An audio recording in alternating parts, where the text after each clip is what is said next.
Morning guys, I'm back in the office after, about 7-8 weeks of travel, and first of all it's catching up on all the emails, getting on top of everything, working ahead for next year, but there's a lot of new tutorials and content coming out. I know Marlon's sitting on the other side of the office here writing a blog post about monopools, and I've got a whole bunch of stuff lined up for the next 2 or 3 weeks, but I thought to kick it off and to get back into the swing of things, one of the things I picked up on all the safaris, private guiding, workshops and stuff I've done in the last 2 months is workflow.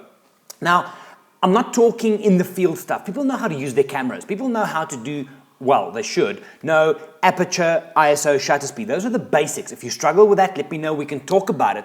But I'm talking workflow digitally in your darkroom, yeah? Lightroom, Photoshop, On1, Nick, whatever you're using, what workflow do you use and how do you streamline the process? Because from what I've seen, a lot of people have absolutely no idea. They'll get the images, download them, and then sit there and think, oh hell, now what? They'll play around here, then crop a little bit, then do some saturation, then come back and do it again. A solid workflow is a must. It's an absolute essential part of getting the most out of your raw file. So, for this video, I thought, this is kind of me getting back into the swing of things, is let's just look at a standard workflow. What works? And this works for me, but it's kind of a general thing which you can apply to your own images. Now, for a standard workflow, I see 3 parts. Number 1, preparing the frame. This is, you've got your raw file, it's preparing the frame. There are 3 steps to that. Number 1, crop, remove dust spots if necessary, and straighten the horizon if necessary. Now, I know a lot of people jump in and they go black and white points and sliders and contrast and whatever, but every change you make to your frame, if you crop it and you crop a lot of the bright sky out, that changes your histogram and it changes the black and white levels. Think of it this way. An artist is not going to sit down with a blank canvas and start painting a picture, halfway through decide, no, screw this, and cut it in half and then carry on painting. Yeah? You want to have the frame that you know you're working with. So, crop first, fix any horizon skew if it is, and also then remove dust spots. So, just a quick one on that. So, this for example, right? What would I do? Crop first. So, I would look and say, right, this part at the bottom is bothering me slightly, let's use that. I want him, I want to do a 16:9 for argument's sake. Okay, that's cool. Next thing, straighten my horizon, such as that. And now I can check for any dust spots if there's anything to remove. Remember, this will often be in the sky. So this one looks pretty clean, done. Now I'm ready to start working. So step 1 of your workflow is prepare your frame properly. Crop, remove dust spots, and straighten the horizon. Now you can start working knowing you're not going to change anything later on again.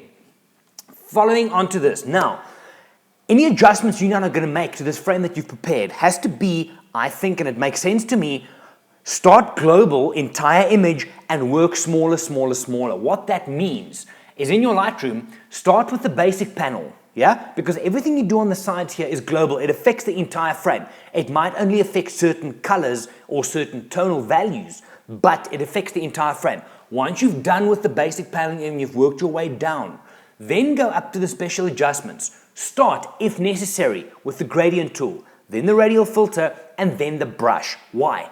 I'm not going to dive into this image and immediately grab a brush and paint the vulture's eye, which a lot of people seem to want to do. They want to paint the eyes all the time.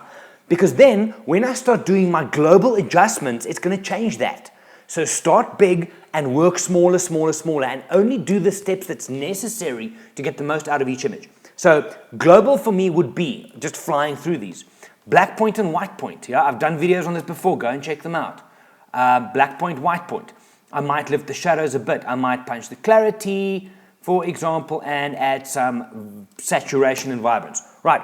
So that's a global. Everything I've done now is global, yeah? Now I would look, okay, is there anything else I want to do? No, happy. Then I would go up. Remember, crop and clone and heal tool I've used already. I've cropped and I've removed dust spots. Red eye, if I could, I would delete that. Never use that for what I do.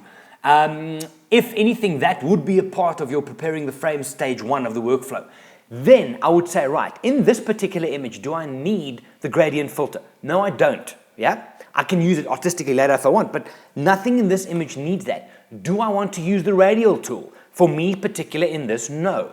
Do I need to use the adjustment brush? And I will do that every single time in that order.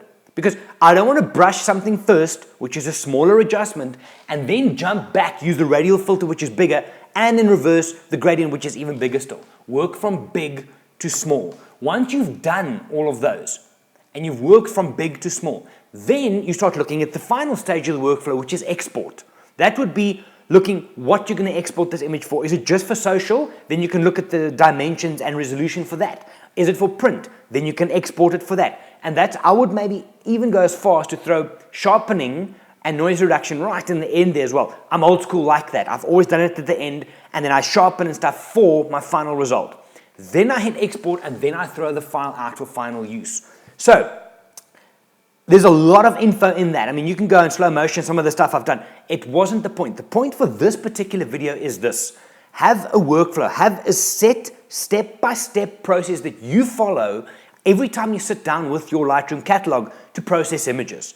Again, stage 1, prepare the frame, which is crop, finalize your story, remove distractions, focus the viewer's eye by cropping. Number 2, fix distractions such as dust spots and skew horizons. Then your frame is set, then you can work. Step 2 of your workflow, start global adjustments. That would be basic panel, color, split toning, all of those things that you want to do to the entire frame. Once that's done, go smaller. Use the gradient filter if necessary, then the radial filter if necessary, and then the adjustment brush if necessary. You might not do them all, but in that order, it makes sense. Then at the end, look at what you're exporting for, and that's when you throw the image out to export and process it on from there. Right. I did that with quite a few people over the last couple of weeks, and it works. It makes sense. You can still apply your individual flair and flavor and artistic interpretation and vision and stuff to this, but you need that structure. I'm very much one for the creative side of it, and I like not having structure, but to do this and then to apply all of that on top works. Give it a bash, try it out, and tell me how it works. Now, since I've been back yesterday, I've received 2 emails. Nick and Simon, I've got your emails and your content. I will get to all of those questions. So, for the rest of you guys watching, if you have any Lightroom specific questions that you would want me to work on in upcoming tutorials during the next 3 weeks, there's going to be a lot of them, send me an email. All the details are at the end of this video, and I will look at those. Also, I'm going to be recording episode 20 of the Wildlife Photography Q&A early next week, which I think is around about the 26th, 27th somewhere. So, watch my Instagram feed. I will post there, and you can ask your questions on Instagram only for episode 20. Otherwise, good to be back. Lots of stuff happening. Look forward to hearing from you and getting stuck into more of these kind of things. Look forward to hearing from you. My name is Gerry. I'm from Wild Eye. I will see you guys next time.